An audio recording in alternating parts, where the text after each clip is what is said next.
Can you hear me now? All right, welcome everybody to the Susquehanna Township Board of Commissioners meeting. This is our regular meeting, July 14th, 2022, at Holtzman Elementary School for the last time, right, Mr. Proboka? Ms. Logan? Yeah. Okay. Make sure that's in the records, Ms. Fry.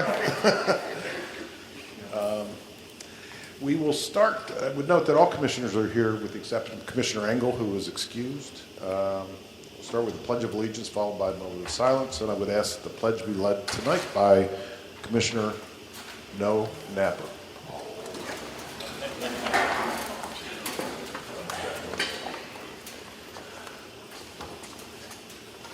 Pledge allegiance to the flag of the United States of America and to the republic for which it stands, one nation, under God, indivisible, with liberty and justice for all.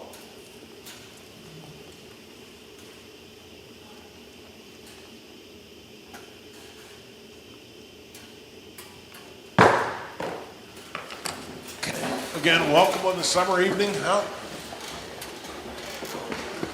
I would note for the record that the board did meet in executive session where we discussed matters of personnel and litigation. We'll begin tonight with petitions, complaints, suggestions from citizens. If you're here on behalf of one of the local share projects, this would not be the time for that. But this is for anybody that wishes to address the board on general matters or whatever's on their mind. Does anybody wish to address the board? All right, the rules are you got 3 minutes, state your name and address, and then go. 3 minutes. Nobody in Guidance knows who's going to do this. Thank you. Yep. My name is John Meehan. I live at 1052 Mountain View Road. That's out on the end. And I'm here mostly because I got a stormwater bill 10 days ago. And I read it as a threatening letter. It said you were going to shut off my water.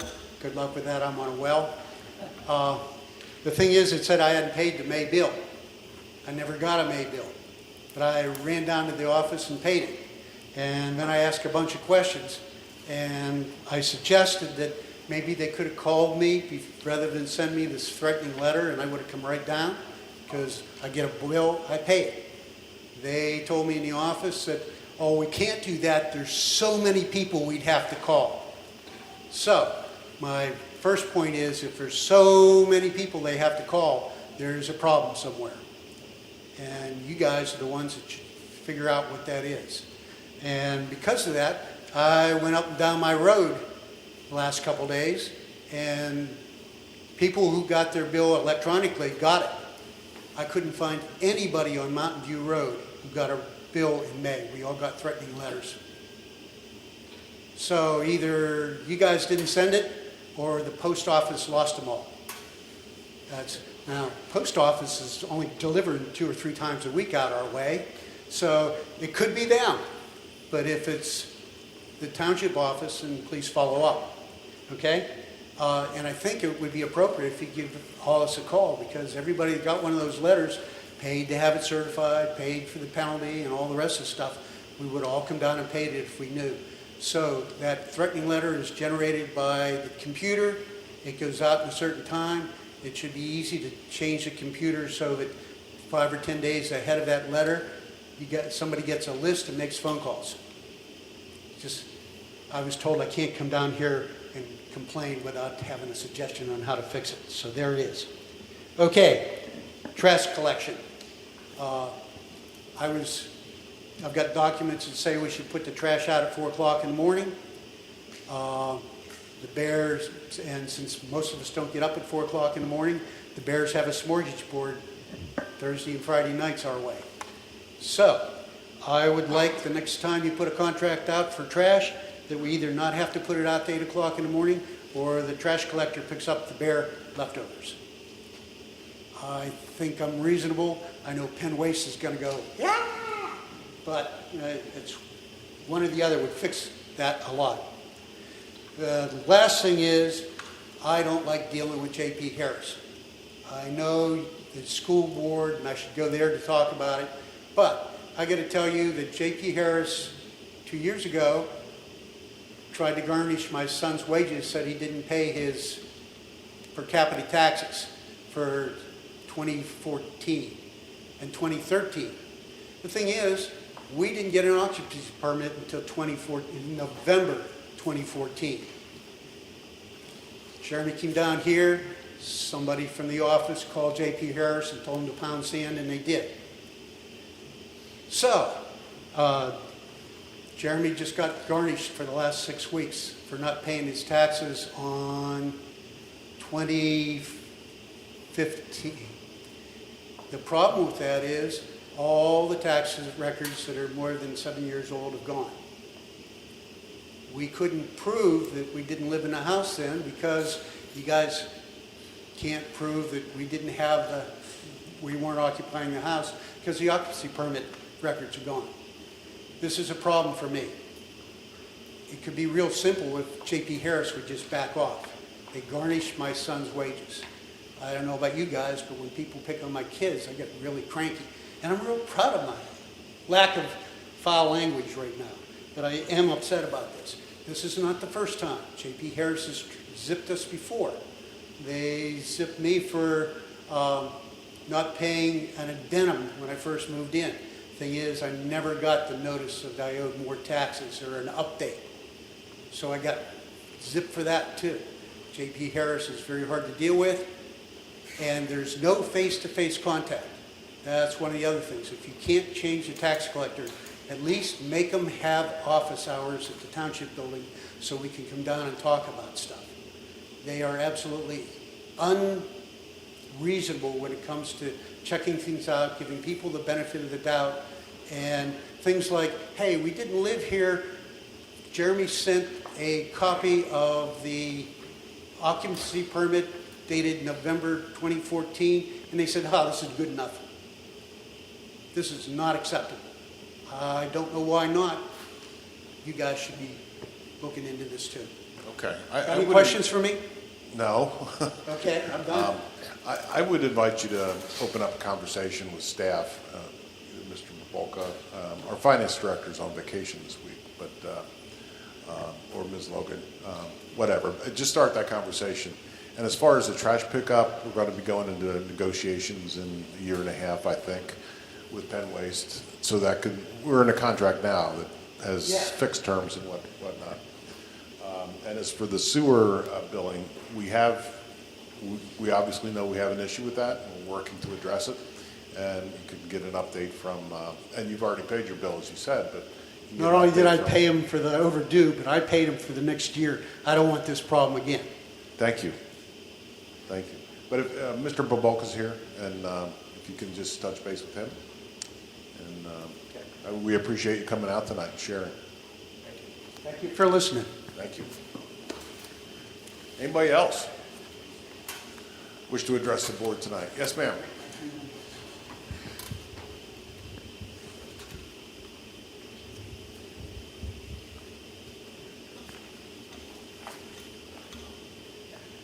Good evening. My name is Gwendolyn Green. I live at 112 Fawn Court. So some of my concerns are the community concerns. First, I want to say thank you for the app, Susquehanna, because you're able to open up tickets and watch your status. I think that's a very good tool. So I have a few. Some have been addressed. Laundry, hanging on railings in the front of the homes. I think that's very unattractive. And so we really need to get someone involved with that. We have trampolines that are in the front yards, on main streets.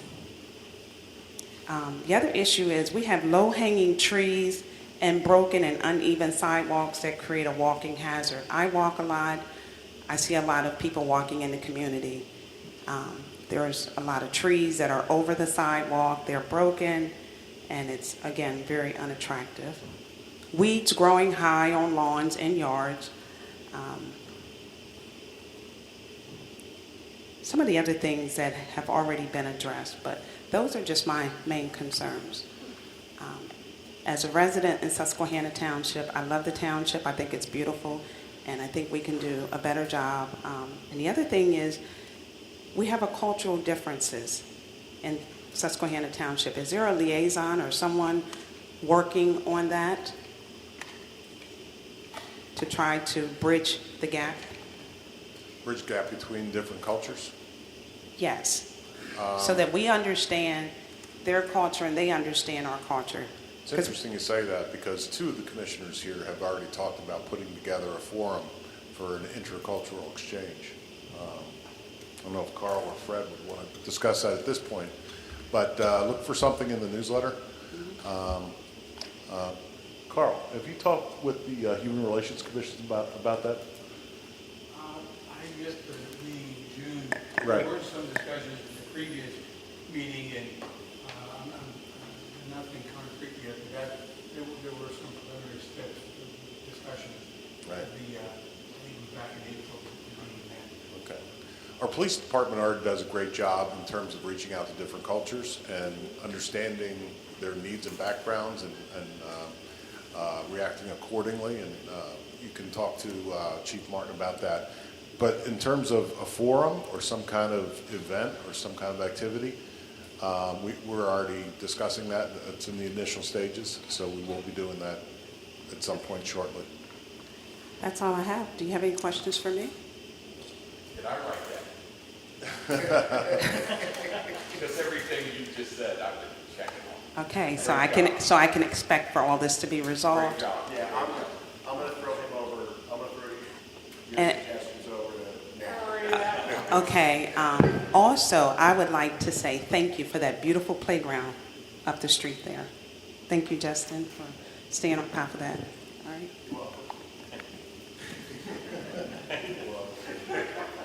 I'll see Mr. Napper after. Anybody else wish to address the board before we get on with our meeting? Okay, seeing none. First item is approval of minutes from our June 23, 2022 Board of Commissioner workshop. Is there a motion? Motion to approve. Second. Moved and seconded by Commissioner Fleming. Any comments or questions? All in favor? Aye. Opposed? Motion carries. Next up is presentations, and this is the Dauphin County Local Shared Grant Program co-sponsorship requests. I take it most of the folks who are in the audience are here in that regard. As you know, Dauphin County has a local match program funding by dollars generated from the Penn National Hollywood Casino race facility. And as part of that process, it's required by the county as part of their the way they proceed is that anybody requesting some funds from the county has to get the co-sponsorship of the municipality in which they operate or do business, and that's what this part of the event is tonight. It always comes in July, and so here we are. So we're going to listen to some presentations. We'll go through them one at a time. Commissioners will have questions if they have any questions of the presenters. And then we will, at the end, we anticipate taking a vote on the presentations as delivered to the Board of Commissioners. So with that understanding, I'd like to move forward. And the first request is from an organization called Spy Picks Group. Ms. Jackson Dow, are you here? You want to address the board? Good evening, everyone. I have my partner is on the West Coast right now, so he's going to join us via Zoom. And his name is Paul. Okay, I have handouts. Do I just hand them out now? Yeah? Yes.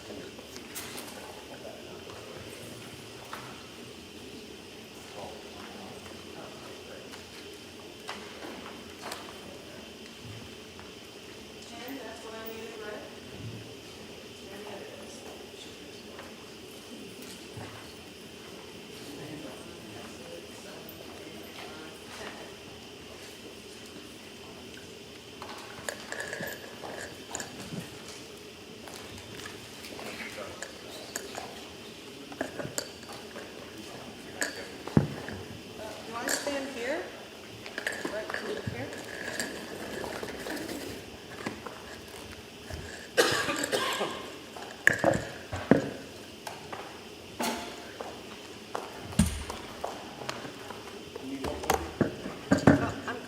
one more, thank you.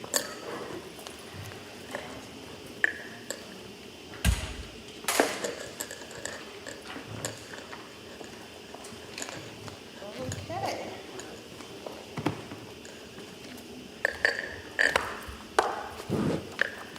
Well, now that I'm all set up, good evening, everyone. Board of Commissioners, employees, other members of Susquehanna Township, excuse my back. My name's Wendy Jackson Dow, and I'm a resident at 215 Montrose Street in the First Ward. And I'm here tonight to ask for the co-sponsorship for my company, which is called SkyPix Group. And again, I do have my business partner, Paul Spar, who's joining us via Zoom. Can he hear us? Is he good? Paul? You need to use the mic. Paul? Can you hear us, Paul? Can we hear you?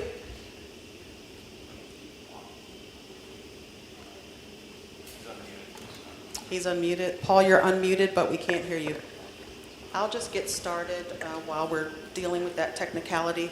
I've handed out to you our presentation, which includes our CAP statement, which is the piece that's not stapled to your handout there. So, Scott, I don't know how this works. So this is my first time presenting. So how much time do I have for one? As brief as you can. We have a number of applicants to get through Great. tonight. So SkyPix Group is a drone technology company. I am a former mechanical engineer and a drone pilot. I consider myself to be a bit of a trailblazer in the drone space. In August of 2017, the FAA created a credentialing called Part 107, which is for someone like me who is not military, and it enables me this pilot's license to monetize my skill. So my partner Paul and I, between the two of us, have many, many years of flight experience with drones. So SkyPix Group was started in the beginning of 2018. And again, this was late 2017 when the FAA developed this credentialing.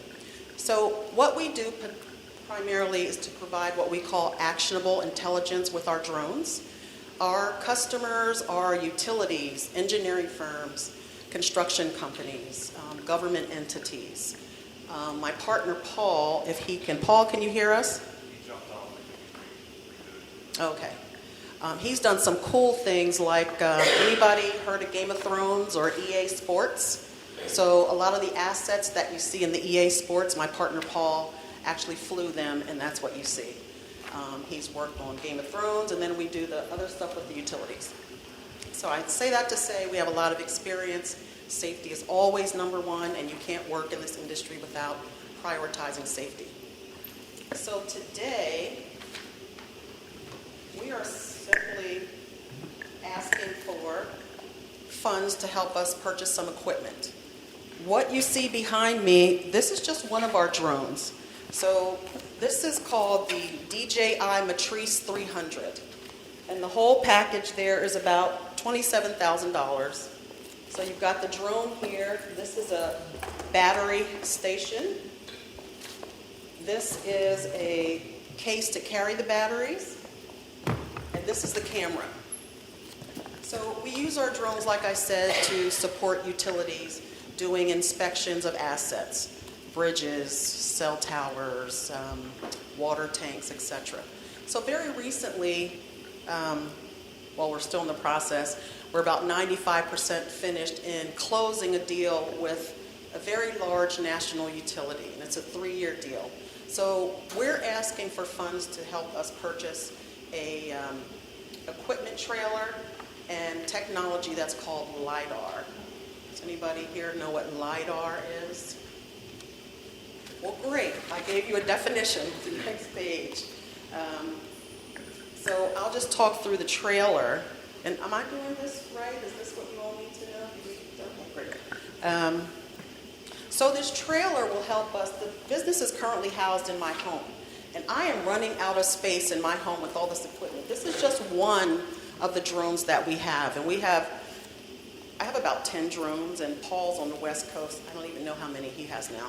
So the equipment trailer will do a number of things for us. It will allow us a safe, secure place to store our equipment and it will be stored at the office. It will also provide us what we call a mobile command center. We're looking at some new clients that will require us to use this downlink that's listed here on the trailer prototype, which will allow us to instantaneously show that client what the drone is looking at. Is Paul on yet? Because I'm going to flip it over to him. here. Oh, Can you good. guys hear me? Okay, yes, can hear you, Paul. Perfect. So the equipment trailer, that's on page 3, if you see that, and all the specifications and items that would come with that. And this is a very light trailer. It's a 14-foot by 7.5-foot equipment trailer that will be customized. So again, it'll be like a rolling office, and it'll also allow us the opportunity to store our very expensive equipment. On page 4, oh wait, hold on. There were questions I was supposed to answer. Let me just go through those quick. Sorry. All right, so you asked specifically okay, I answered that one. Is this how it works? Go through these questions and answer them? You want me to do that? We were able to get everything. So I don't need to go through those? Materials beforehand, we were able to review those basics before. Well, you got a 1-pager. This is Yes. now a Yep. 4-pager, so you have a little more. Okay, so you went through that perfect. Just in the interest of time, if you can just, Yeah. Okay, Paul? Yep. If you want to talk about the LiDAR, that this particular piece of equipment will go onto this drone. Absolutely. So my name is Paul Scar, and Wendy and I are partners. I kind of cover West Coast operations and data management. And the LiDAR kind of falls under that category. So LiDAR, for those of you that don't know, it's a laser scanner. So there's two kinds of technologies in inspection. One is photography, and others are 3D scanning. And so with the LiDAR unit, we want to add to the capacity of the drone to be able to do 3D scanning of bridges, of water tanks, of different kinds of physical assets. And that allows us to have accurate measurements down to the centimeter level. Whereas with the photos from the drones, we're able to get really good in-depth imagery. But with the LiDAR, we're able to actually make measurements. And then architects or inspectors for various utilities, various public services can use this information when designing new buildings or maintaining existing ones. Any questions? Okay. do any members of the board have any questions? Are you doing this local, anywhere? Oh, yes, yeah. We've actually worked on 8 projects here locally all over the course of the last 3 years, and we're about to start another one. That's all along Front Street, from Susquehanna Township all the way down. We've done work in Upper Dauphin to all throughout the city of Harrisburg, Susquehanna Township, so yes. I know a lot of utilities, electric companies, they use it a lot for transmission and distribution lines to look To at inspect them? Yeah. Mm-hmm. Yep, this drone can do that. It can fly in the rain. It can withstand wind gusts up to 50 miles an hour, which typical drones that you see that are primarily used cannot fly in the rain. They only fly for about 35 minutes. This one, like I said, has redundancy and can fly up to an hour. And it, the typical ones now will withstand wind gusts about 25 miles an hour. So we're proud of the work that we've done and happy to be good partners with some of the local companies, engineering and utility companies around here, and we hope to continue that. So thank you for your time, and I hope this was helpful. It was. Thank you, Wendy.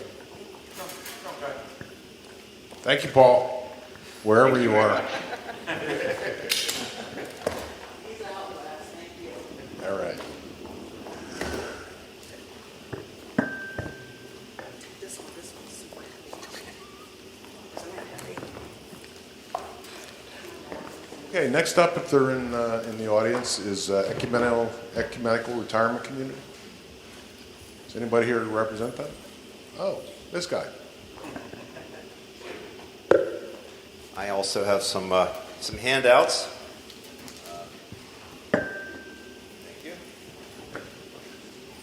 Good evening. My name is Michael Leader, and I'm here representing the Ecumenical Community, which is a retirement community located at 624 Wilhelm Street.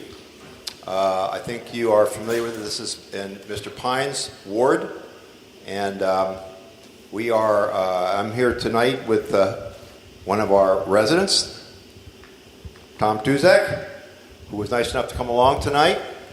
And we are tonight speaking to you about a project that would enhance and improve and restore our walking path.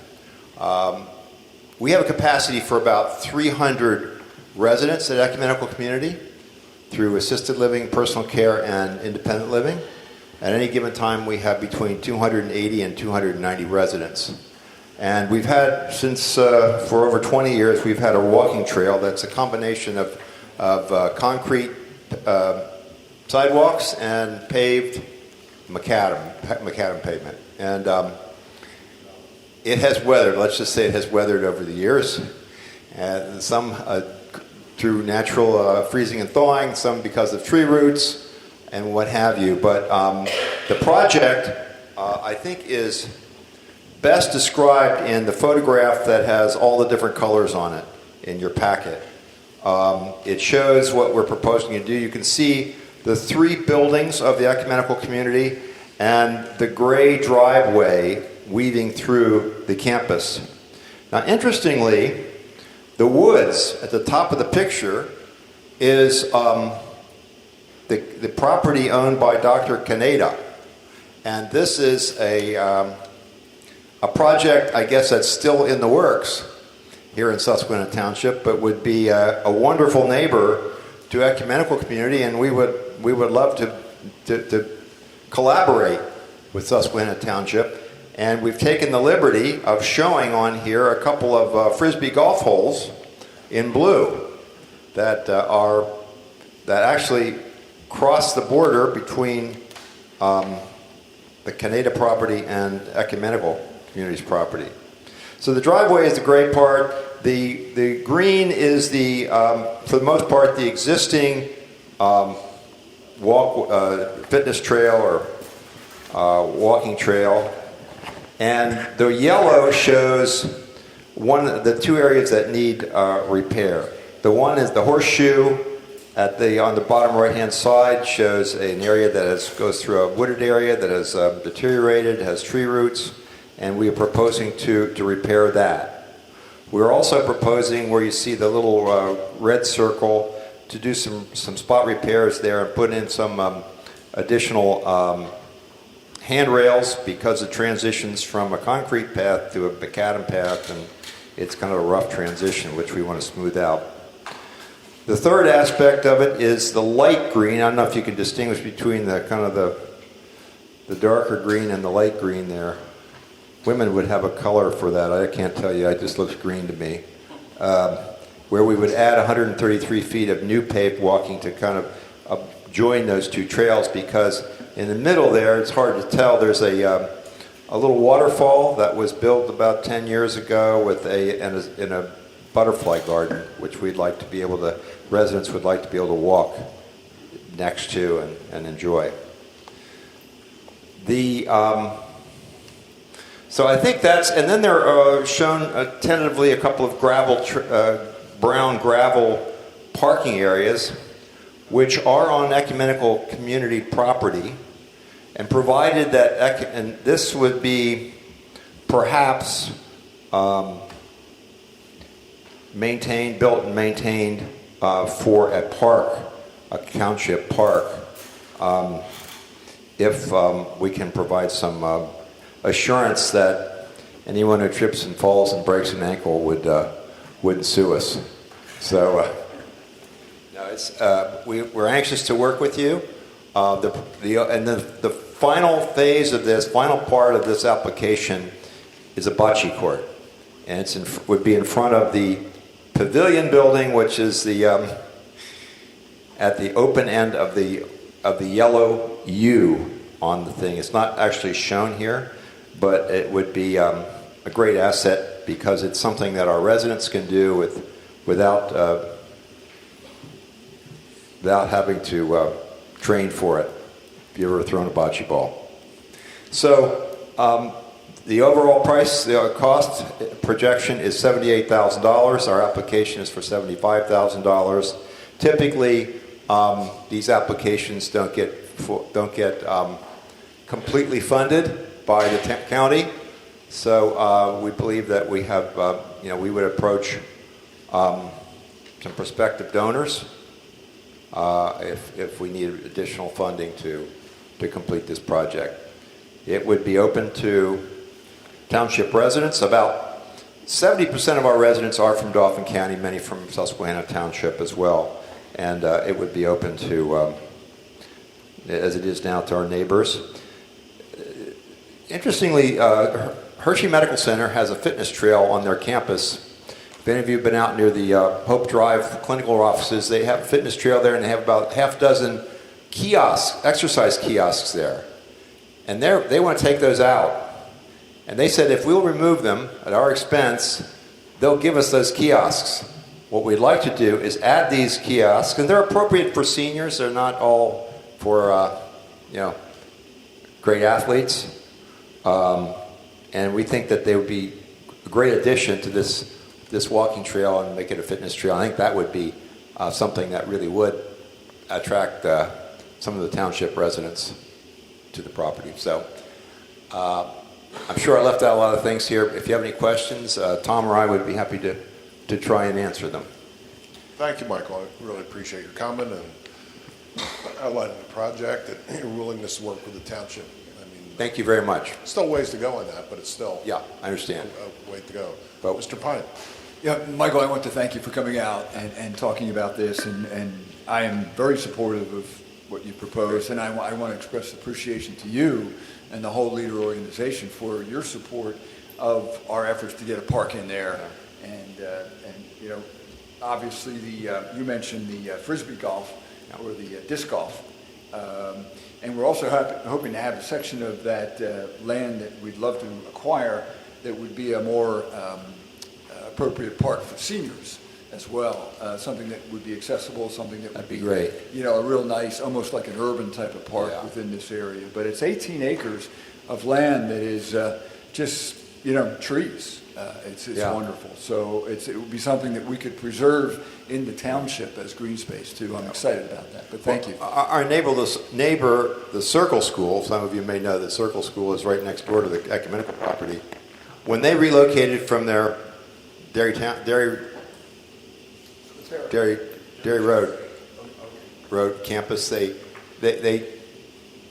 made that their number one choice for a new campus because of the trees and the chance to be able to do research, environmental research and things with their students there. So it really is a lovely site, and it would be great to.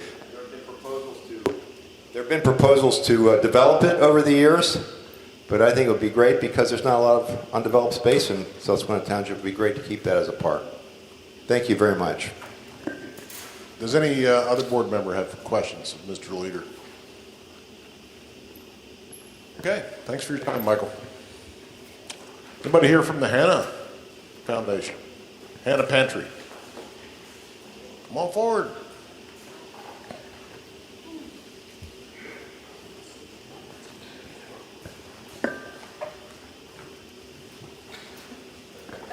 Hello.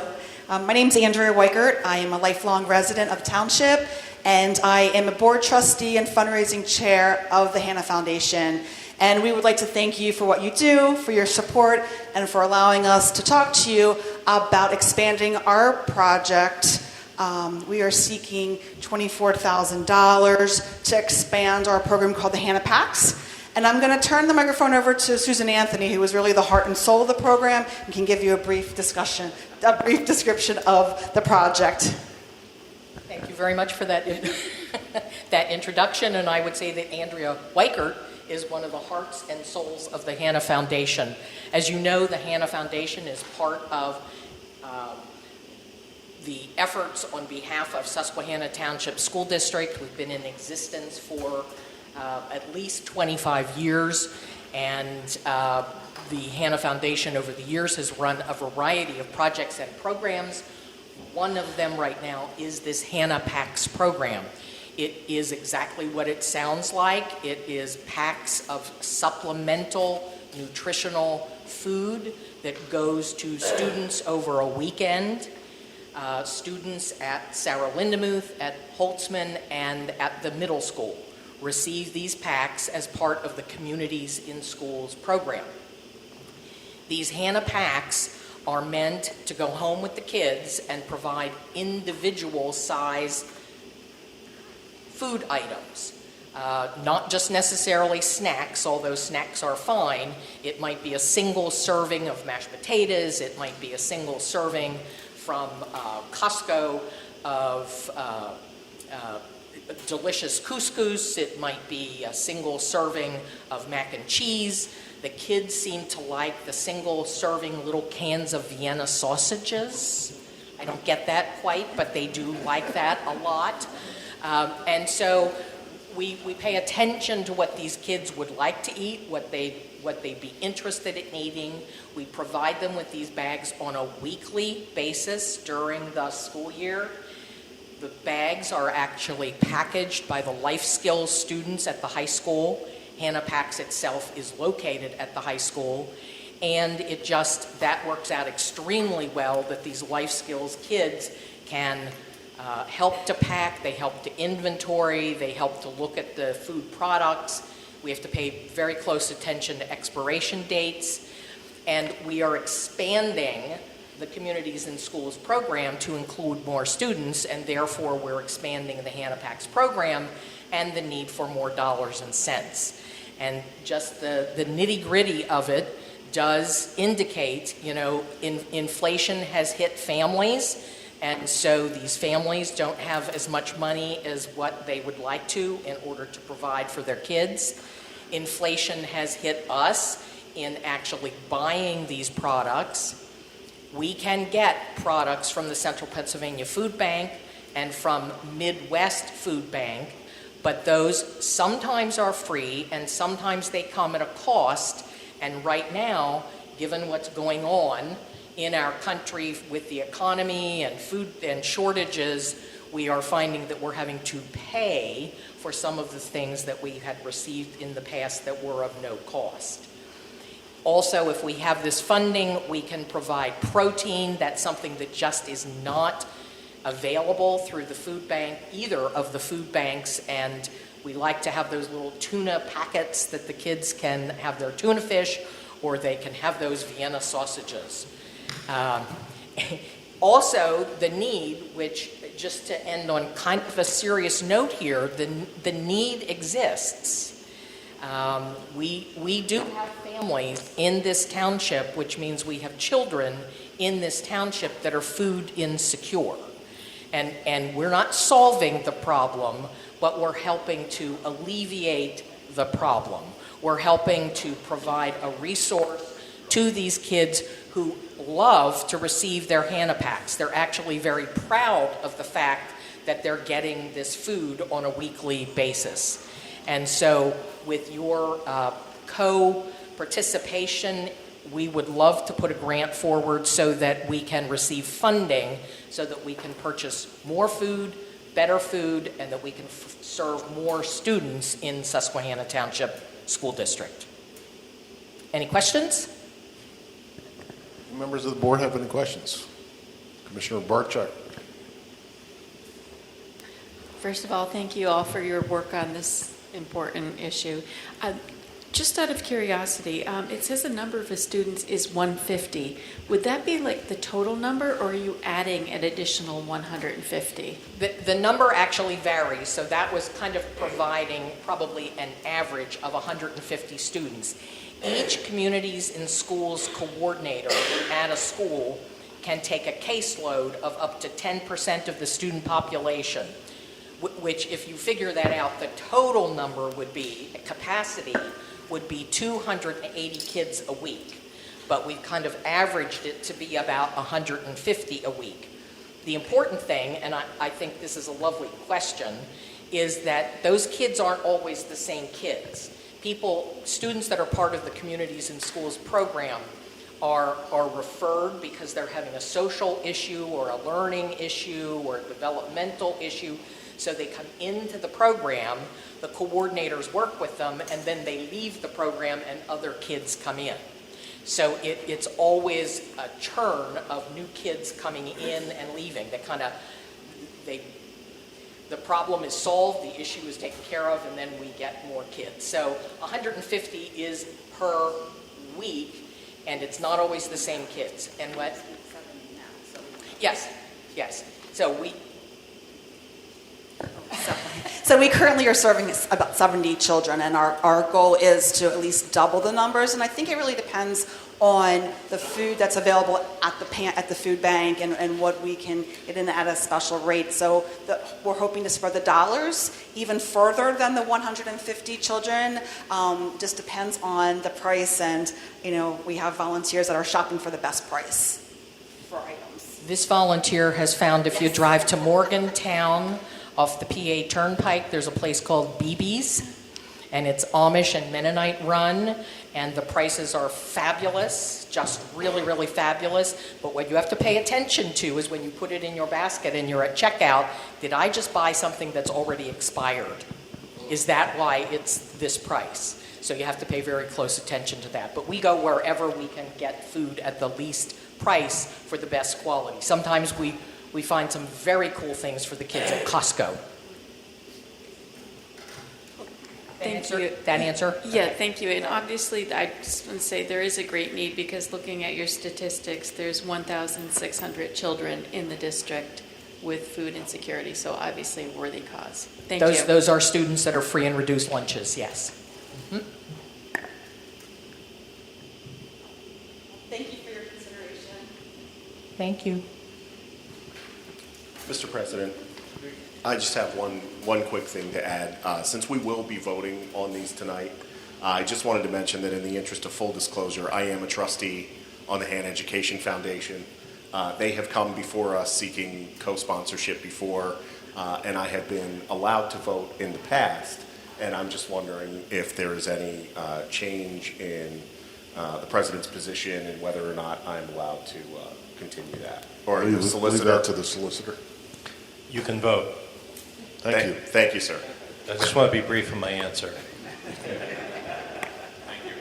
Anybody else have any questions for the Hannah folks? All right, moving on. Solid Rock Missionary Baptist Church. I was happy, along with Commissioner Napper and some others, to take part in your groundbreaking. Yes.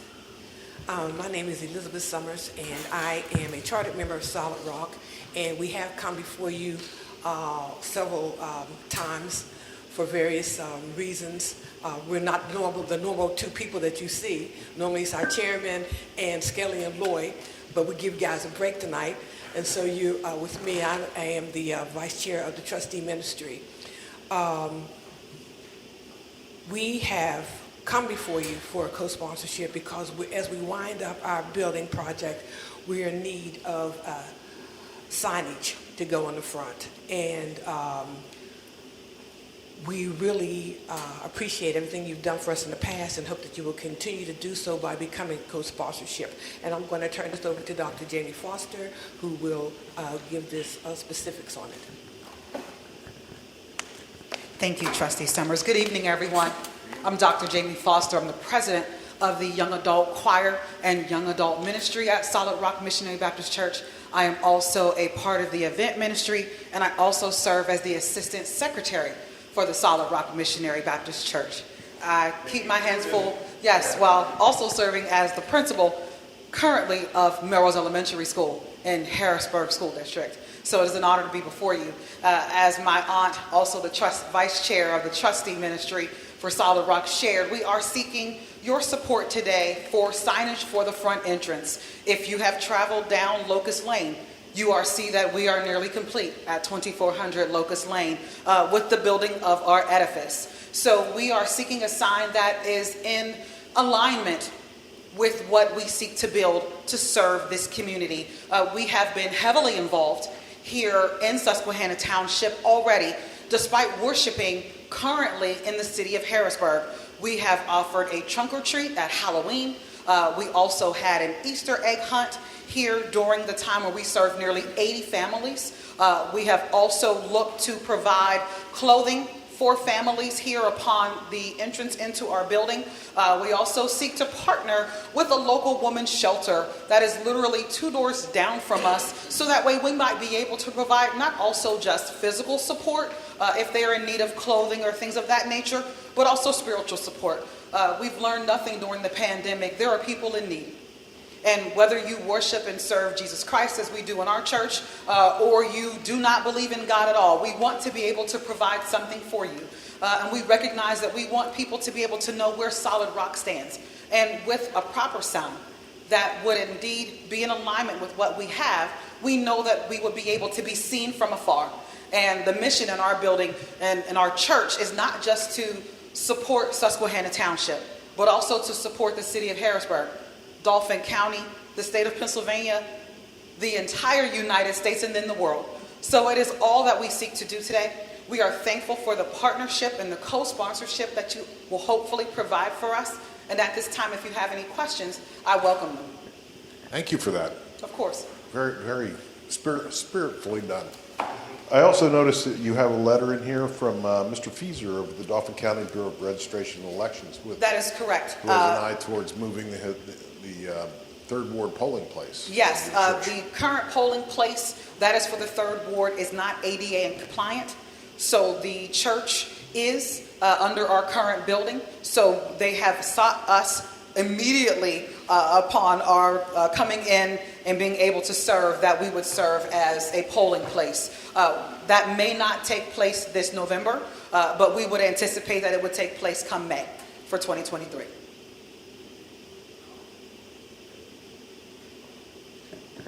Anybody else have any questions? All right. Thank you very much for your presentation, both of you. Thank you. And I think we have one more. Or was that it? Oh, no. Yep. Okay. St. Paul Missionary Baptist Church. Yes, good evening. Good evening. Appreciate your time and the honor to be here. I have to apologize ahead of time. I didn't bring any drones, or we don't have any Vienna sausages to offer anyone or anything. But yet I'm glad that the opportunity to come here and request that the township co-partner with us on the share grant. Just a little bit about, I'm the head pastor of St. Paul Missionary Baptist Church. Although we are physically in Harrisburg, we are close to the border of Susquehanna Township. And I'm a longtime resident, along with other members of our congregation, a long-term resident of Susquehanna. And we serve many of our parishioners and many people from the community in Susquehanna. St. Paul Missionary Baptist Church, we just last year celebrated our 130th anniversary. We have a long track record in the community of helping currently, and we still do homeless ministry. We do food ministry and clothing ministry and those type of things. And we've always serviced people in the community. And just an interesting thing about it that I wasn't aware of until recently with this the pandemic, during the time of the shutdown, someone brought me an article from Penn Live that in 1918 with the Spanish flu epidemic or pandemic, St. Paul operated as a hospital for the African American community. So we have a very long track record of helping the community. We are asking for funds, $75,000 grant of our $101,000 project that we're working on. And the funds will go to some of the building upgrades. Our building has been around since 1960. We are 1201 North 17th Street. If you ever have the opportunity to please come by, we have a beautiful facility. But of course, like with anything, buildings need upgrades. So we're looking for upgrades on our roof and some of the other things, our parking lot. We're also looking to expand our multimedia ministry because during the shutdown, we recognized that a lot of our parishioners wouldn't come physically coming into the facility, but we were able to service them still through our multimedia and streaming. And we're looking to upgrade that and expand it so that we can serve those, especially we have a lot of elderly members. We have a huge amount of members that have been members of our church over 50 or 60 years. And so many of them may not be able to come into the facility, so we still want to be able to service them. Transportation and outreach and all the things that we're doing And again, our overall budget is over $100,000, $101,000. We are asking for sponsorship to go before the county for the $75,000 grant, and we currently have over $12,000 already of funds that were raised for this project. So we just prayerfully ask you guys to consider partnering with us. Again, we are long-term residents of Susquehanna, and we're looking for the privilege to continue to expand our reach, not only in Harrisburg, but in Susquehanna and the areas around that we service. All right, thank you for that presentation. Does anybody have any questions?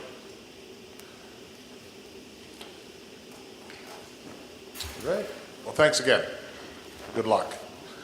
Next up is Mr. Brett Peters. Right here. This is a program for the purpose and uses of the Paxton Creek Multi-Use Greenway, PC MUG. Take it away, Brad. All right. Yeah. Hi, I'm Julia Knight. I'm a township resident, live on the corner of Green Hill and Wilhelm Roads. I'm here today as a resident and also a member of Regenerate to support the proposed Paxton Creek multi-use greenway plan that I believe aligns with the township's plan to expand greenways and trails. Briefly, Regenerate is a collective of professionals from the sustainable building and regenerative development community with experiences in convening communities of stakeholders that builds faith, trust, and the will to carry projects through to implementation, and also to carry out feasibility studies as outlined in the grant proposal, which you have, I believe, in front of you.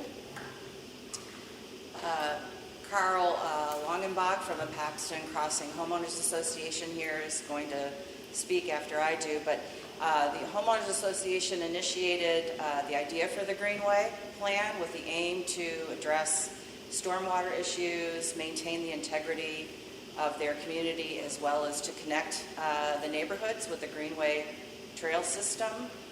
Paxton Crossing Homeowners Association hired Brett Peters, who provided preliminary design plans. It also includes the development of Greenway community guidelines, with Paxton Crossing serving as the first demonstration community, Greenway community, and Brett will talk more about that. But here's Carl.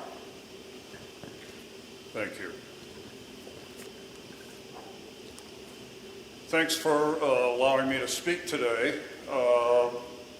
Perhaps you recognize me. I've been in front of the board and met with some of you regarding the Paxton Creek Multi-Use Greenway project. Yes, we're named as the applicant on seeking the grant, but actually, we're really advocating for the improvement of Susquehanna Township. That includes all of us in this room and the good citizens. This is the time that we have the opportunity to make a change for the better, to improve the quality of life, to improve the attractiveness of the community and the environment. This got started because of stormwater issues that we happen to be downhill from a number of developments, and it grew to a larger purpose.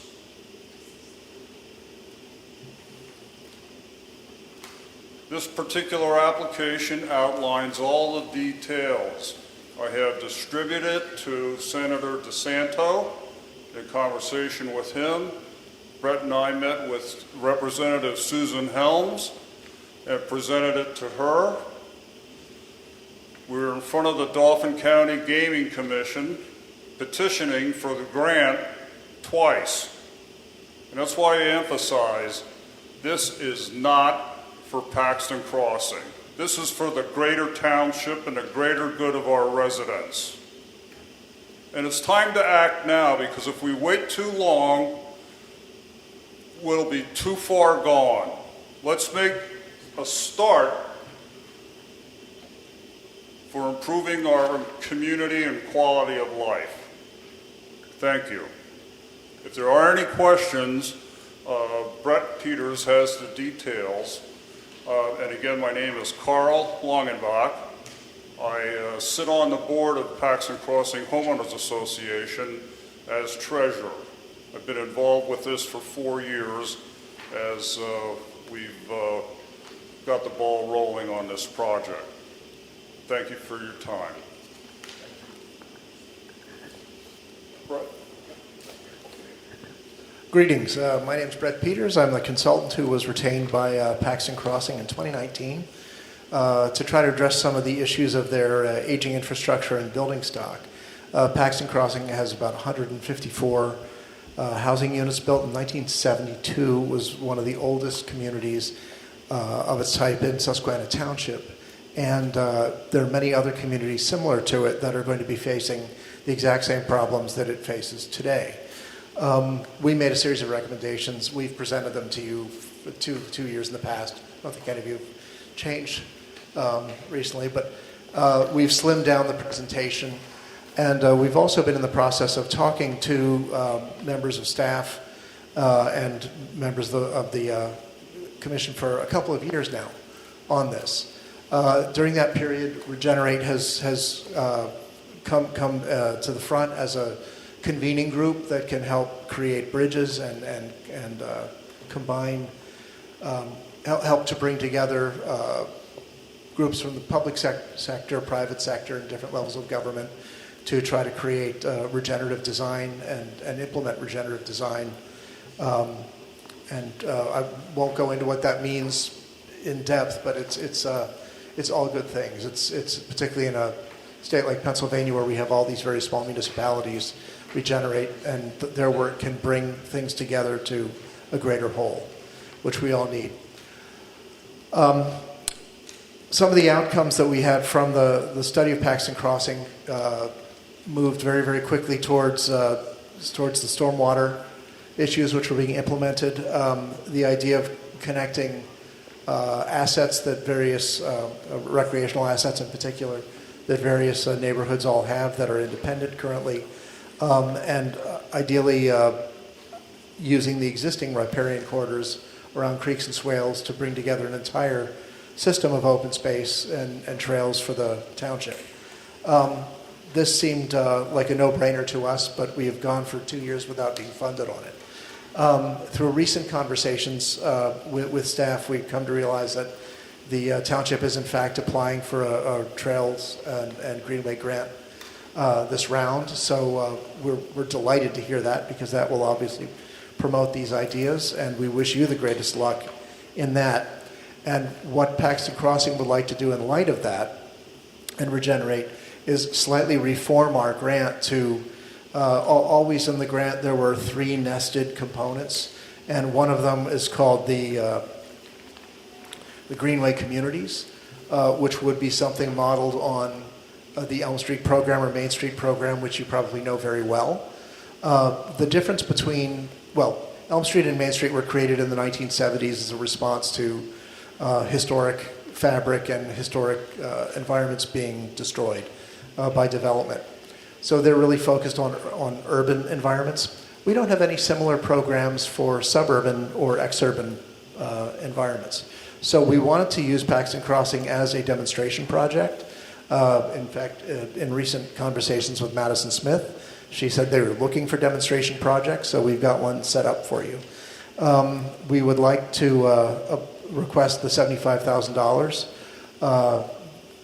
As we will, our budget will not change substantially. We still need to go through all the actions that we needed to go through to study before. We will be amending the grant to show the details of those changes. But we're very interested in looking at Paxton Crossing as a demonstration project, and that will of course extend into its neighbors, because the systems extend to the neighbors. What we will do when we have the demonstration project information, that will be a strong constituent for the actual Greenway plan that you're going to be putting together. So we ask for you to approve this and co-sponsor one more time, and we believe the third time will be the charm, and we can become a valued supporting component to the Greenway program that the township is embarking on itself. Thank you very much. Thanks, Brett. You said you changed the grant application. Is it changed from the materials we had before us? The conversations that we had with the township were quite recent in terms of the interest in the Greenway, so we will be modifying the thick, the 150-page grant application. We'll be modifying that to be more community focused. That was going to be part of the process, but we will now move that. We'll reorient that and make that the primary goal of our study. So that's not in the paperwork that's before us, right? It's a component of it. Right. But This paperwork that you have before, no, this is precisely modified to represent that. You can see on the page 3 and 4, page 3 and 4, where it has the image of Paxton Crossings plan. It says defining the Greenway community model on the Elm Street program. Think globally, plan regionally, act locally. And then the second to last page actually shows the image of the swales. Shows a map of the 4 swales going through the property that go to the north branch of Paxton Creek. And so we will be studying how all those swales work, where the water comes from, where it goes to, what the ecologies of those swale systems are. All of them are wooded right now. They are part of a wooded riparian system. So we're interested in studying the ecology in detail of those areas and how, as we reinvest, and because we are planning substantial reinvestment in the community, far above and beyond $75,000, how we guide that investment so this becomes a model regenerative community and a model for Susquehanna Township, for other communities like it, pardon me, getting ahead of myself, a model for the redevelopment of other communities like it in Susquehanna Township. So the July 6th document is different from the current document. Is that right? I just want to know what we're being asked to co-sponsor. Being asked to co-sponsor the Greenway community study component of the larger grant application that we put in, yes. Just this would be, rather than looking at a township-wide system, which we were going to do, which we proposed to do, because nobody was doing it. Now the township is doing that, so we can refocus our efforts on a detail. And that detail can come back and inform the larger plan. Okay. Thanks. Any commissioners have other questions?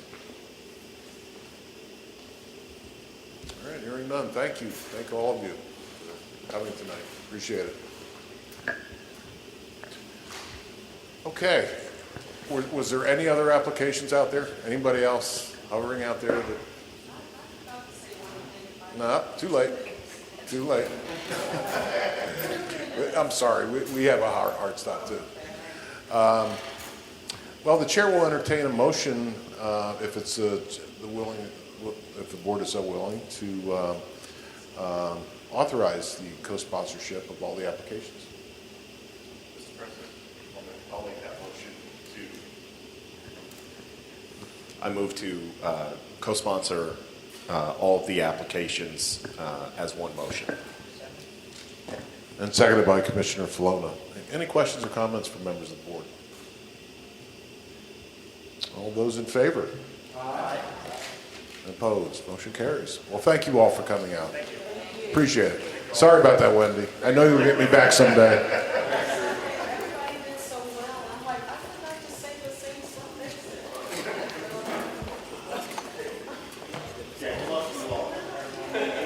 All right, moving on in the agenda. I believe we're at reports of committees. And Commissioner Rothrock, do you have anything under buildings and grounds? Well, June 30th came and went.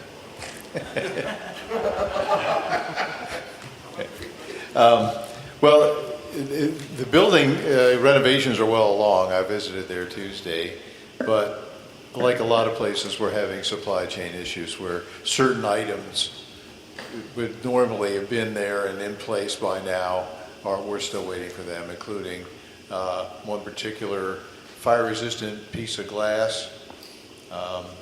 And some of these items are needed to obtain an occupancy permit, so we're kind of stuck until they come in. But we're hoping within the next few weeks that they will be available, and perhaps our next meeting might be in the newly renovated space, but I'm not going to make any predictions anymore. I put the jinx on it the last time. So that concludes my report. Thank you. Well put. Thank you all. Next up is Budget, Finance, and Insurance. Commissioner Fleming. Yes, Mr. President. Now that we are past the second quarter, I have been in communication with Manager Popolka and Jill Lovett, our finance director, and we are waiting on closing out our audit. And so that process is going to take precedent, and then we will get a meeting, hopefully before the end of July, but if not, very early August, to discuss quarter two and just take stock of where we are financially. There hasn't been anything that is that's a particular outlier right now that has gained our attention, so we're looking to meet to assess quarter two here very, very soon. That concludes my report. Thank you very much. Public Works, Commissioner Napper. Thank you, Mr. President. At this present time, I don't have anything, but if the Public Works Director has anything that you want to mention at this time, if you're not. Okay, we'll pass, sir, at this time. Thank you. Okay, thank you. One quick thing for me, Mr. President. Uh-huh. Thank you for fixing the potholes on Deer Path Road. Very much appreciated. Are you talking to me? Yes. No. I don't think so. All right, Health and Sanitation, Commissioner Barchak.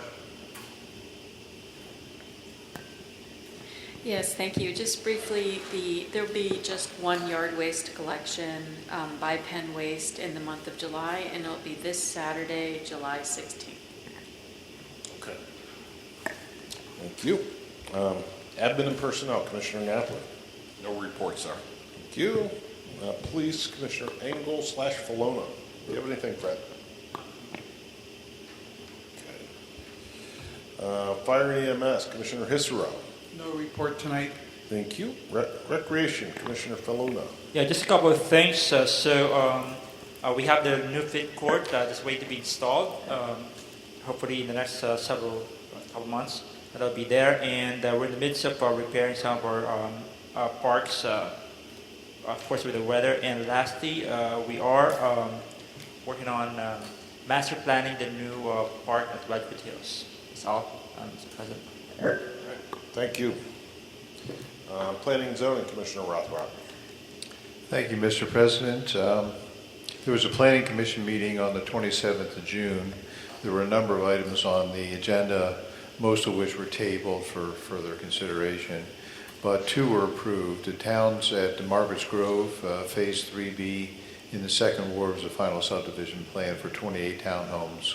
That was recommended for approval to the Board of Commissioners.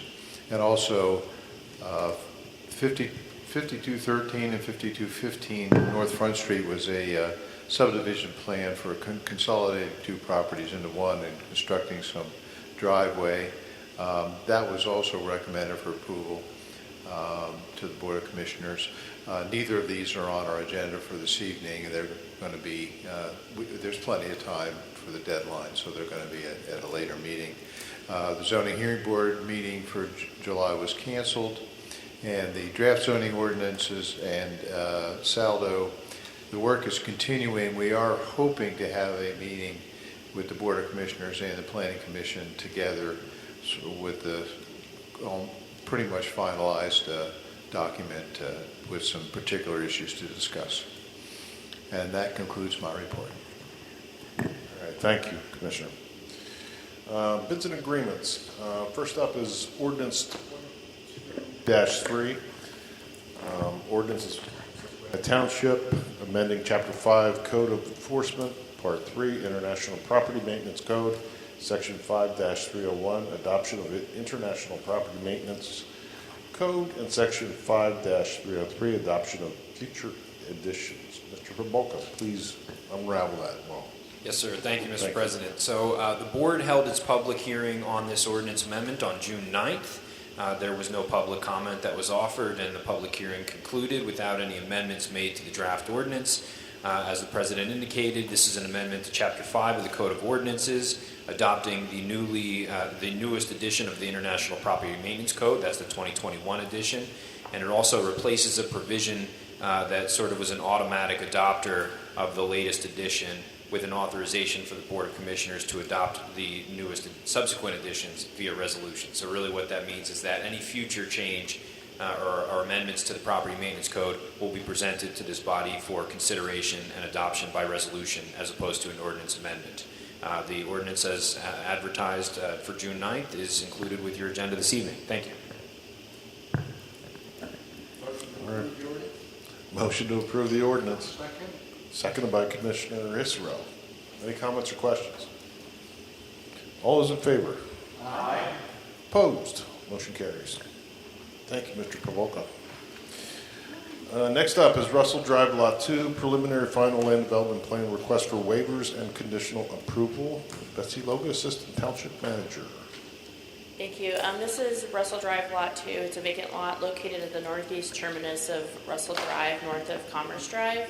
The property is approximately 6.639 acres. The applicant is proposing to build 2 age-restricted apartment buildings, totaling 78 units. Access to the site is through one driveway located on Russell Drive. Parking is provided in various areas throughout the property, and there would be a total of 158 parking spaces, where 156 are required. Public water and sewer are proposed for the project. The Planning Commission reviewed the plans at their meeting on October 25th and May 23rd of this year. The applicant is requesting waivers from the preliminary plan subdivision, 2 forms of access to the site, or ingress and egress to the site, as well as sidewalks. The Planning Commission discussed these waivers at their meetings at length. After working with the fire marshal, a boulevard entrance is proposed to allow vehicular access if one of the lanes were to be blocked by emergency apparatus. So that would alleviate the need for 2 forms of ingress and egress at that cul-de-sac. In response to the subdivision waiver discussion, the applicant is providing a 20-foot wide trail easement for a future connective trail on the north end of the property near the waterway. In addition, they've offered an internal walkway between the buildings to the rear of the northern building for amenities that are planned for the community. Their justification for the sidewalk waiver is provided in your packet material, and while not a condition of approval of the sidewalk waiver, the Planning Commission discussed the consideration of payment of a sidewalk fee in lieu from the applicant for a portion of the sidewalk required along Russell Drive, as the internal sidewalk connection is for private residence use. So the Planning Commission, the applicant is here as well to present and answer any questions that you may have. So the Planning Commission reviewed the plans and recommends approval of the waivers for preliminary plan subdivision, sidewalks as discussed in the narrative, and 2 forms of access to the parking lot with a modified boulevard entrance that would allow vehicular access if one of the lanes were to be blocked by emergency apparatus. Commissioner Rothrock. First of all, we need a motion on waivers, and then we'll get to the plan. Do you want to do them in order? I'd like to do them separately if we Absolutely. could. That'd be appropriate. So I move that we waive the preliminary plan submission. Is there a second? Second. Seconded by Commissioner Fleming. Any discussion? All in favor? Aye. Opposed? Motion carried. Is it appropriate to ask if there's a representative from the applicant here? I have a question.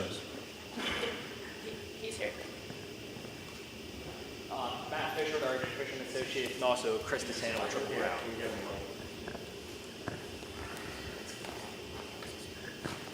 Matt Fisher with RJ Fisher and Associates, and also Chris DeSanto with Triple Crown Corporation. There is a family medical practice, I think, very nearby to this vacant lot. In fact, it sits next to a wooded vacant lot. Is that the lot that we're talking about? The lot I'm not familiar with the facility you're talking about. The lot we're talking about is at the end of the cul-de-sac. If you're facing the end of the cul-de-sac, it's kind of off to your right-hand side and back. And then it backs up to the Paxton Creek. It's the corner of Commerce and Crumbs Mill.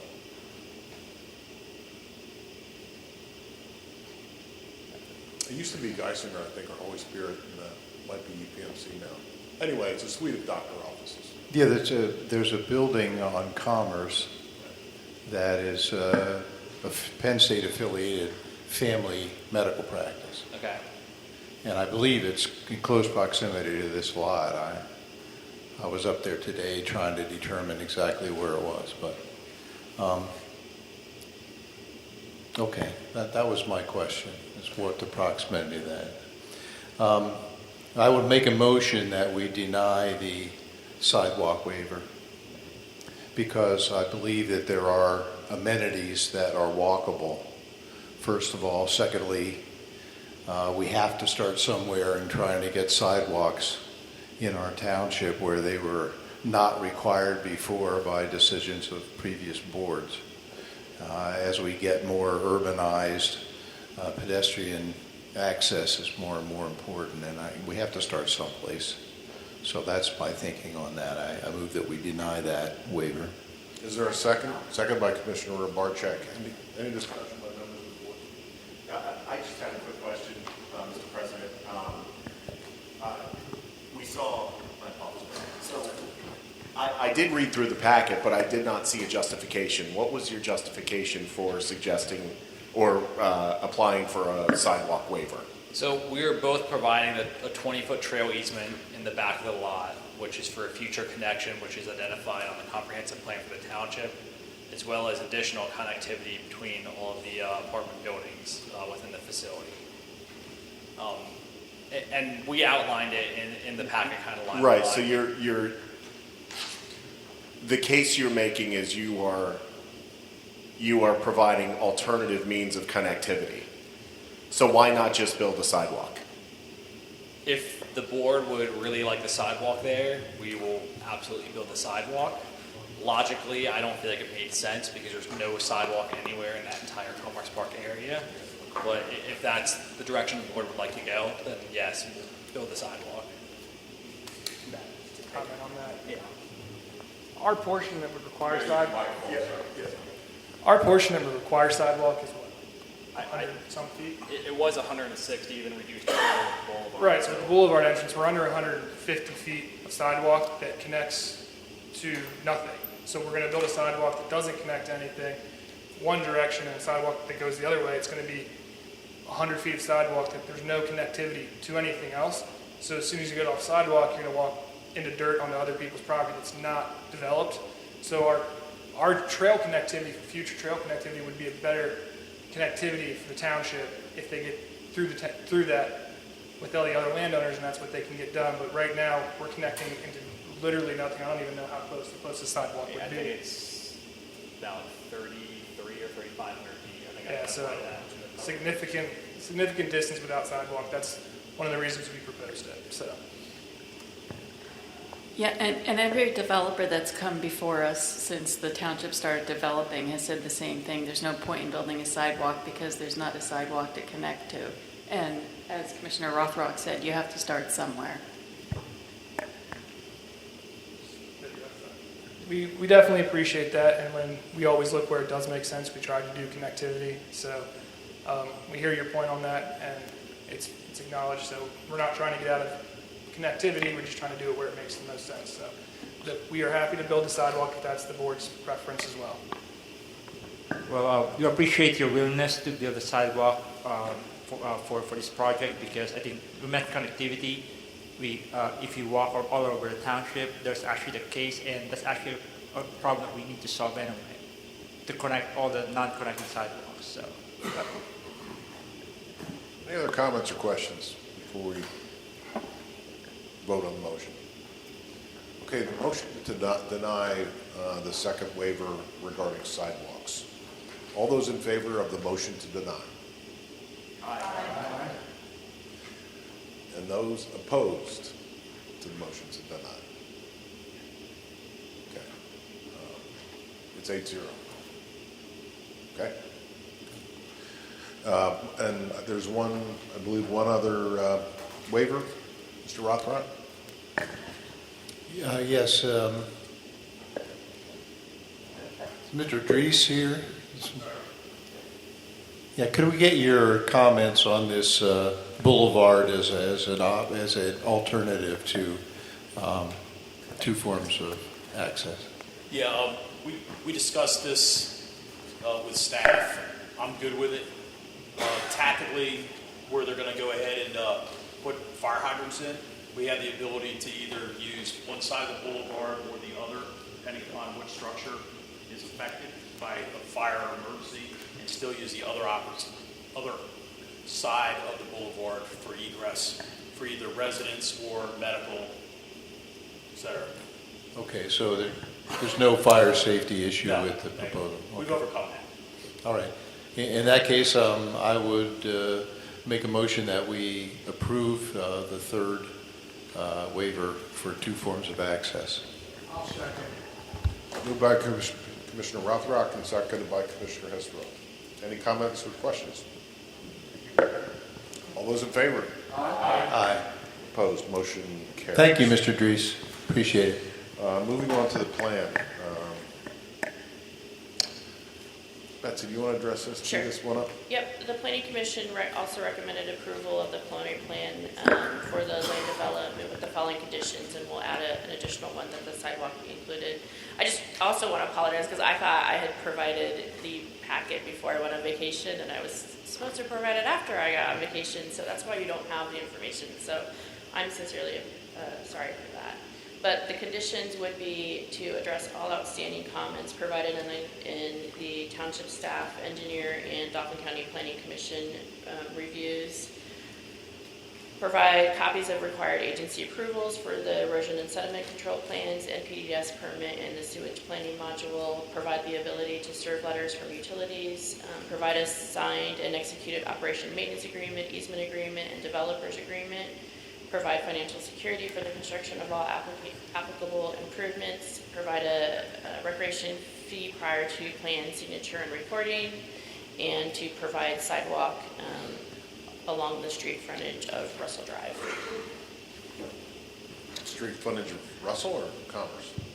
Russell Drive is where it's at the bulb of Russell Drive at the cul-de-sac. So your only frontage they would be responsible for, which I think you do have the plan, would be this area right here on Russell Drive. Okay. That's it. So. All right. May I ask if, with the recreation fee prior to the plans, signatures, and recording, is there? I like that concept idea. Is there a formula that you know how that would be calculated? Yeah, the formula right now is $2,750 per resident or per dwelling, I believe, is the amount. That's the current fee that.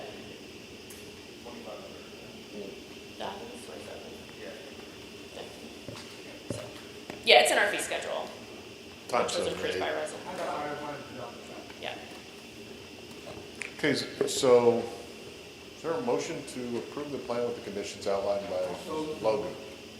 Moved by Commissioner Hesserell. Could we somehow add another condition that includes the sidewalk? That you're going to have to revise the plan? I think I just stated that in the verbal, Oh, but okay, it's you did? obviously Okay. not written in the conditions. All right, I'm yet. sorry, I missed it. Seconded by Commissioner Pine. Any comments, questions? All those in favor? Aye. Opposed? Motion carries. Thank you, men. Okay.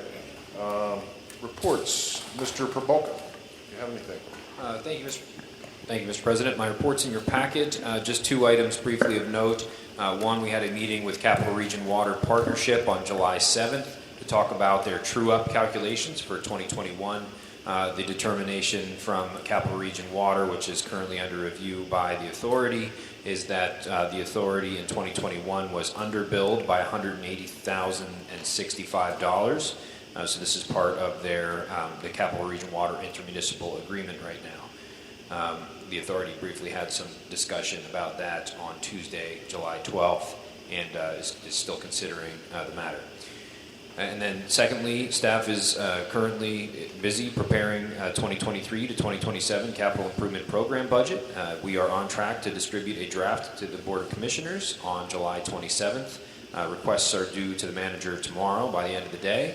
And we will have some meetings with the finance director, myself, and the department heads taking place the week of July 18th. Thank you. I'll answer any questions if there are any. Any questions for Mr. Manager? Hearing none. Public Safety and Police. Commissioner Hisrow, do you have anything? Not at this time, no, thank you. Thank you. Solicitor, do you have anything tonight? I have nothing for the board. Thank you. School Board, Commissioner Pine. Thank you, Mr. President. A few items. The school board has hired a new middle school assistant principal. His name is David Stack. Has hired a new high school assistant principal. His name is David Archer. There are school renovations ongoing, including the high school and middle school auditoriums, the high school entrance, and some bathrooms and other projects. The school board has increased the millage rate to a tune of 2% increase. And in the school board issue that never seems to go away, the school board has reinstated the Indians as the school mascot. That's all I have, Mr. President. Thank you. All right, thank you. Authority, Commissioner Napper, is there anything? All righty. Shade Tree, Commissioner Pine? No report. Okay. How's that program coming along?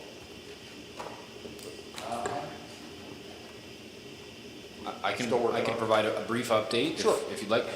So right now we are considering options for implementation. I've reached out to a number of qualified arborists that are in the area to conduct, who are able to conduct risk assessments and make determinations about hazard trees. So I have pricing for them. They're going to be presented to the Tree Commission when they meet next week, and we'll have a little broader discussion at that meeting about how to proceed with implementation. I did develop an application to kind of dovetail with the policy, so I think we are on the right track. All right, thank you. Communications, Commissioner Pine. Yes, Mr. President, the commissioners have been notified, but the township newsletter deadline for content is August 31st, and that is a newsletter that would be intended for mailing on October 12th. And correct me if I'm wrong, Doug, but is this the newsletter we're cooperating with the school district? That is correct. It is, okay. I thought so. I'm very happy about that because I think it's mutually beneficial. Thank you. That's all. Thank you. Human Relations, anything, Mr. Hisrow? Yes. All right. Get to say yes this time. Yes. The commission met on June 15th, and a couple points of interest I wanted to present. They have secured a table for the 2022 Pride Festival in the city of Harrisburg, and it's to be held at the Emergency Responders Plaza in Harrisburg. And it's on July 30th. I believe the time's 11 a.m. to 6 p.m. For my own edification, that the plaza, I was told it was on Front Street, but I know in the past it was in that little grove across from the Capitol. Does anybody know where that plaza is located? Just to get that on record where that's at. I'll have to check into that. I was not at the meeting on the 15th. I was sunning myself in Hawaii, so I missed that. But that will be July 30th. The other, I can bring it up, is that There was discussion about recent State House and Senate bills that have been presented regarding the separation of high school sports teams. And the commission has addressed that letter in the past, has addressed that issue in the past. And I believe they were looking at writing an appropriate letter regarding that issue as this issue is proceeds in the future before the State House and Senate. So there will probably be some effort to put their position in front of those two legislative bodies as appropriate. That's all. Thank you very much. Parks and Rec, I think we, want to go with them? Okay, old business, review of draft zoning ordinance amendment. Mr. President, excuse me. Yes. I saw in the report on Parks and Rec that the bids for the Boyd Park Phase 2 came in extremely high, and there was a recommendation there, I believe, to reject all bids and do some revisions to the plan in order to try to reduce the cost. And I didn't know if it was appropriate that we consider a vote on that, or whether we have to. I just wanted to so we do have some move that Parks along. and Rec. Maybe Alex could enlighten us on that a little bit. Sure, Commissioner. Yeah, so we did receive 3 bids. One came generally within budget. We're currently reviewing the qualifications of the apparent low bidder. The remaining 2 did come well above budget. So we intend to high bidders, kind of try to figure out why their bids were so high. For the if we have to rebid it, value engineer some items out of it. So we are currently reviewing it, and we'll have a recommendation for the board in time for the July workshop meeting. Okay, thank you. I just didn't want that to get by if we needed to take action on it. Thank you. No, that's a good catch. Thanks, Gary. All right, back to old business. Review of draft ordinance amendment, deleting and amending certain definitions and permitted uses, and to exempt the uses, land, and structures of the township and its municipal authorities from the zoning ordinance. Ms. Logan. Thank you. At the workshop meeting on June 23rd, the Board of Commissioners authorized the advertisement of a public hearing for the zoning ordinance text amendment for August 11th. The draft amendment was presented to the board, and since then there have been edits to it, which were briefly discussed at the board meeting. The complete draft is in front of you, and at the last meeting we discussed kind of some examples of what the situation be where why the township itself should be exempt from zoning.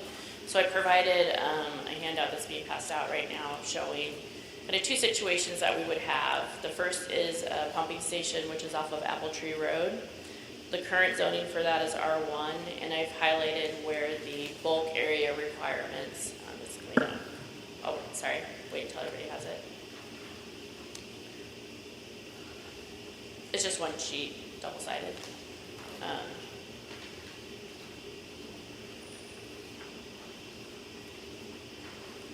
So I highlighted just an instance in where the township's building would not meet the zoning requirements. So that would be in the minimum lot size, which is 20,000 square feet in the R1 district. The current lot that this pumping station is on is less than 7,000, as well as the minimum lot width and then the side yard setback. So that's just an example of where if the township were to go in now under having not being exempt as a permitted use from each zoning district, we would still have to meet those required setbacks or request a variance and have the variance reviewed for hardship reasons by the zoning hearing board. On the back is another instance. It's Veterans Park. It shows, and this isn't really related to the bulk area requirements such as lot coverage or setbacks, but more to the types of permitted uses. As you can see, I showed the zoning overlay, so half of it's conservation district, half of it's R2. So that's more related to permitted uses. The public works facility is at this location. If it was a regular use, that would be considered more of a light industrial use than one that we would allow in an R2, which is permitted only for single-family residential. And then also the number of principal uses per property is affected depending on what zoning district it is. So those are just kind of two demonstrations of existing facilities that we have that are owned by the township. I couldn't tell you the history of any of them and what the ordinance was at the time, but you know, they're existing now and they wouldn't have to go through any process. So if anyone has any questions for me.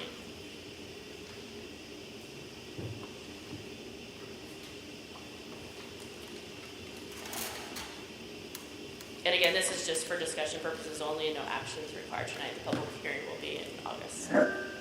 Yeah, well, thanks for that. That's helpful.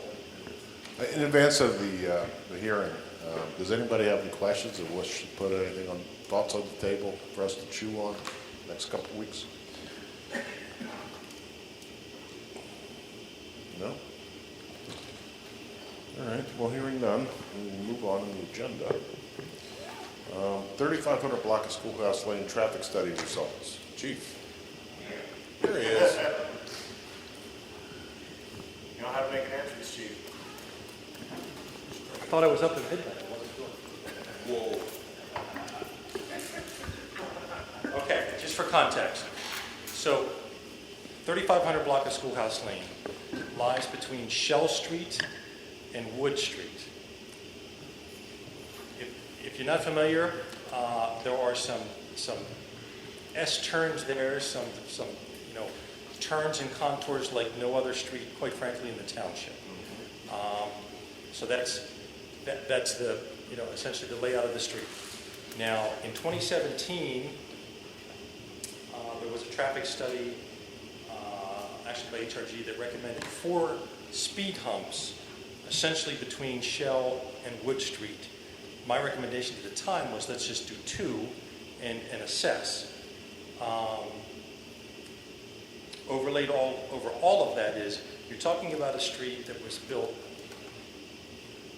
5 to 6, if not more, decades ago. And now in 2022, it is a cut-through street between Union Deposit Road and Walnut Street from South Progress Avenue, essentially into Lower Paxton Township. So it incurs traffic today like it's never incurred decades ago, that street was not built for.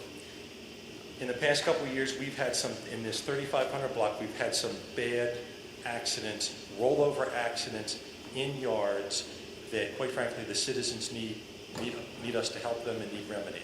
So what we did is we revisited the 2017 study, and we also received great assistance from PennDOT's LTAP program, which is Local Technical Assistance Program.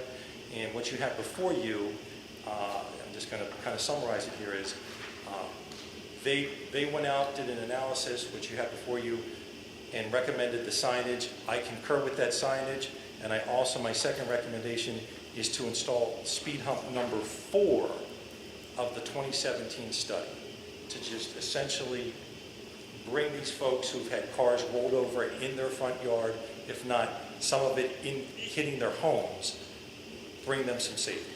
So I know it sounds a bit extreme, but this road demands it. So that's my recommendation.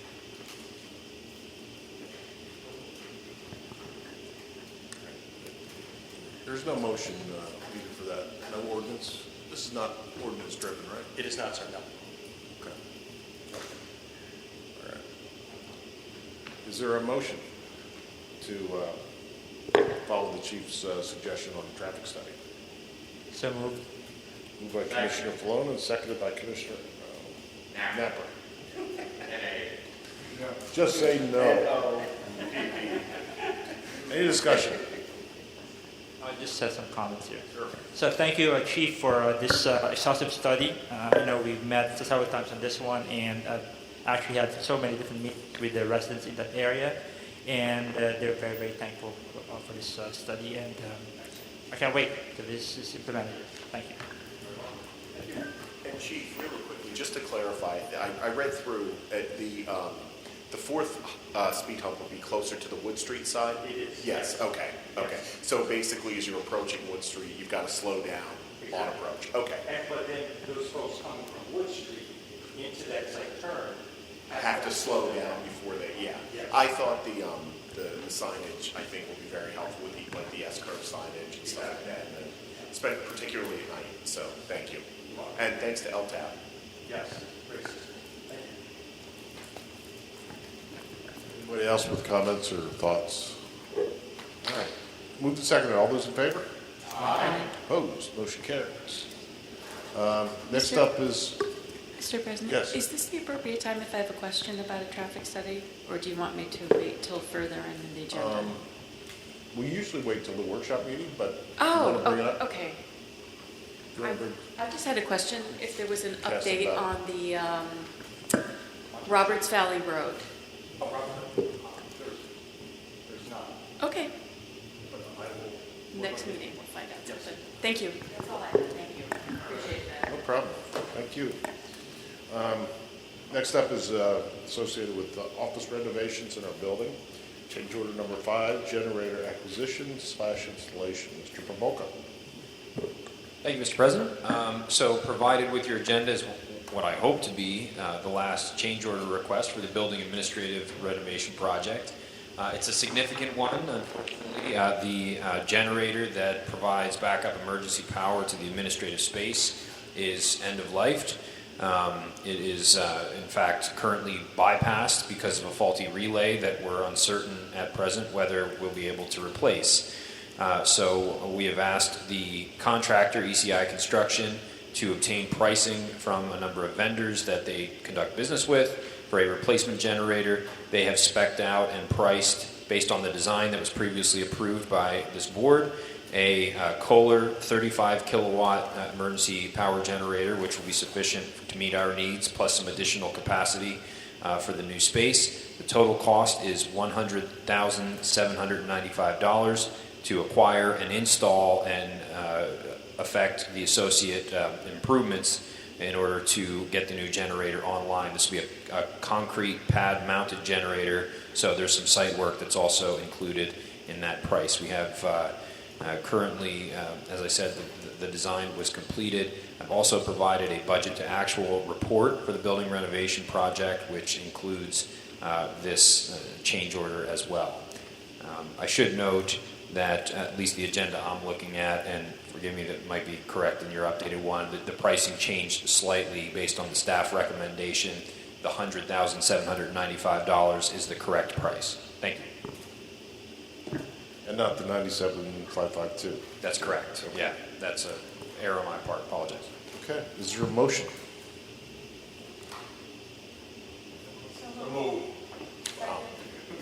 Moved by Commissioner Falona, second by Commissioner Barcha. Sorry, Steve. Just trying to keep it moving. Any discussion?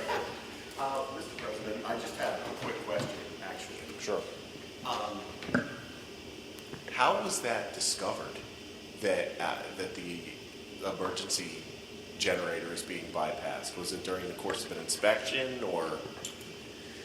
That was a recent bypass because we had actually, and part of the renovation project and some of the work that was being done, the generator was tripped, I guess, sparked, right? Yeah, and so it was found to be faulty after that incident. So we are also, because I should note, and it's a good point, Commissioner Fleming, we are also looking to see what we can do to bring that generator back up online, because even if the new generator is authorized this evening, the lead time to acquire it and install it is going to be substantial, which will potentially leave us without emergency backup power. So I'm hopeful that we can find a temporary fix. Yes, sir.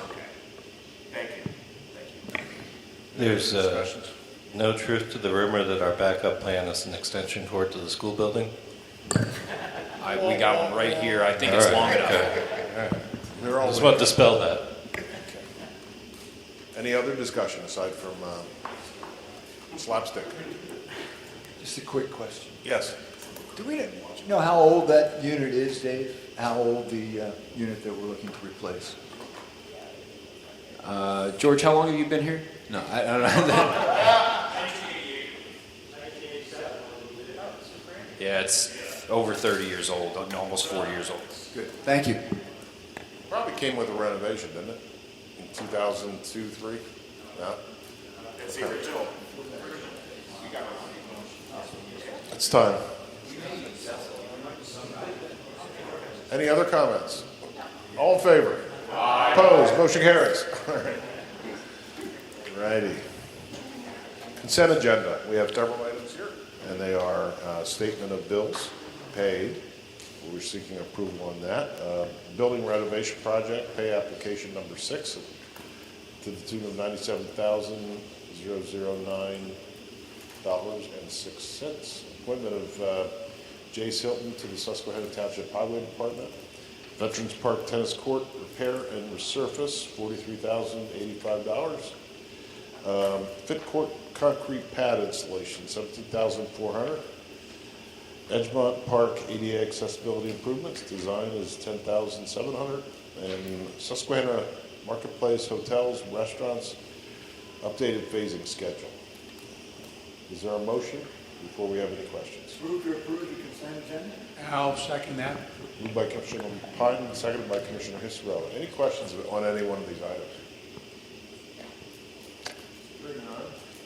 All those in favor? Aye. Opposed? Motion carries.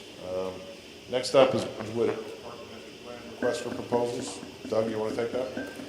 Real quick, just looking for authorization to distribute a request for proposal to develop a master plan for the Wedgewood Hills property.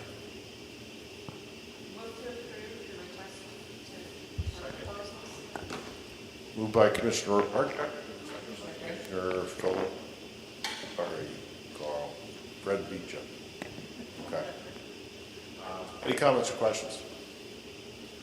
All in favor? Aye. Opposed? Motion carries. This is a long meeting. This is stupid.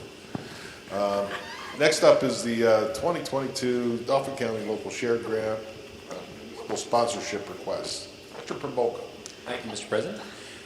So as we discussed a little bit earlier this evening, the Dauphin County Local Share Grant Program has been announced and opened. In addition to the co-sponsorship requests, we also have an opportunity to present our own municipal requests, in which case, because we are not a contiguous municipality with the host or the host municipality for that matter of the casino, we would be requesting that the county become essentially our co-sponsors for these requests. So we've had some meetings with department heads and other staff to provide the board this evening with a list of our requests. Typically provided in the guidelines is that the county suggests that the total ask not exceed $150,000. So we've crafted the 3 requests before you this evening with that limitation in mind.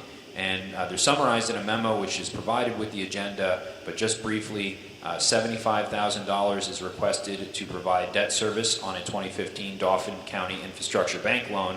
The intent would be then to supplant that $75,000 and place it towards essentially a strategic plan or a master plan for fire service in Susquehanna Township moving forward, and using any of the proceeds that may remain for potential land acquisition, site development, preliminary engineering, design, permitting, etc. So the first step with that $75,000 would be to do this assessment, this fire study, and then subsequent to that, with anything that may be left over, and if there are any opportunities to expend the additional proceeds in 2023, would be to begin for the planning for a new location for the Progress Fire Station. B, the second request, is $30,000 for Crown Point Playground equipment replacement. And then lastly, we are, as a request from Public Works, we are kind of running out of space to store equipment, or perhaps Nate would argue that we are out of space to store equipment and keep it out of the elements. So we are seeking $45,000 to help go towards the purchase of a metal pole building or lean-to structure that could provide some cold storage that we could get some of those vehicles out of the elements, where we could and then hopefully extend their life, their useful life. So That's all. I can answer any questions. Public Works Director Bragonier, Fire Marshal Drees, Chief Martin. Oh, yeah, he's back there. Okay, just in case there are any questions, they're here as well. And as is Parks Director Naus. Okay, is there a motion? Moved by Commissioner Barczak, seconded by Commissioner Colonna. Comments of Dave's outline here? Okay, all those in favor? Aye. Opposed? Motion carries. Commissioner comments? Mr. President?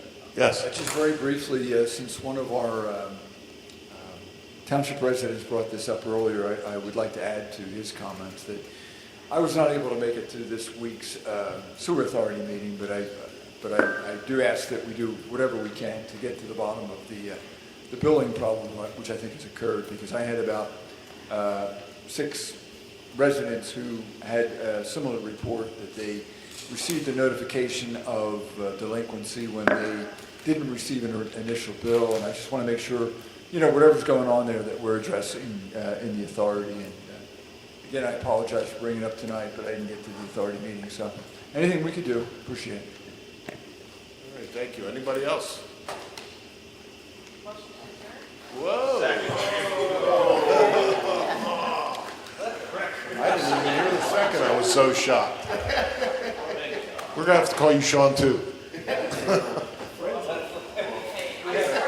seconded it? Seconded by Commissioner Snapper. Any comments? All in favor? We are out of here.